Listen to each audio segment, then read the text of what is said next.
Nag-alay ng misa ang pamahalaang pamprobinsya ng Pangasinan bilang pagbibigay salamat sa lahat ng aktibidad ng Pistay Dayat 2019 noong Mayo Uno. Kasunod nito ang commemorative program kung saan layon nitong ipaalam ang pinagmulan at kahalagahan ng Pistay Dayat na may temang malinis na karagatan, yaman ng Pangasinan.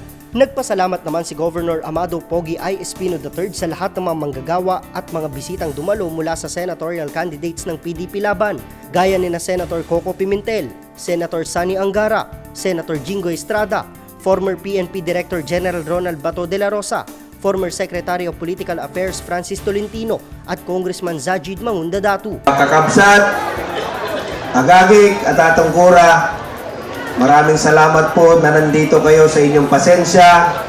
Isa lang pong hiling ko sa inyo ngayong araw. Anusan na kami. Sarakto, timpak pa agagik, kabalayan.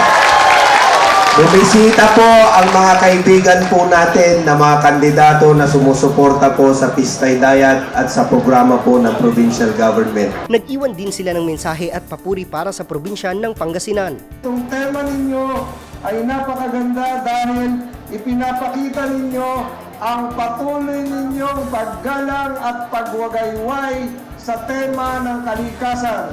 Salamat po, Apo Gobernador, at pinuprotektahan natin ang dagat dito sa Pangasinan. I'd like to congratulate all of the Pangasinenses, of course, the leadership, sapagkat nabalitaan ko 9 million ang tourist na natanggap dito po sa Pangasinan. Magaganda, may boardwalk na po kayo. Andiyan dyan po ang Manawag, andiyan dyan po ang 100 Islands, Sunflower Garden, statwa po ni St. Vincent Ferrer sa Bayambang. Bilang Pangulo naman ng partidong PDP Laban, pasalamat po ko kay Governor Espino. Siya po ay tinatawag natin na prize catch.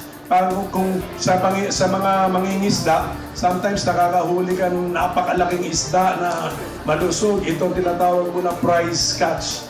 Pinagmamayabang mo itong huli mo na ito.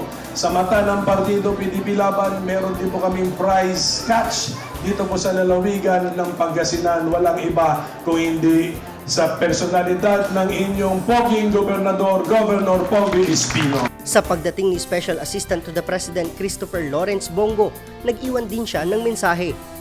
So, ano po ang bisyo ni Governor Espino? Sasabihin ko po sa inyo, may alam po ako sa kanya.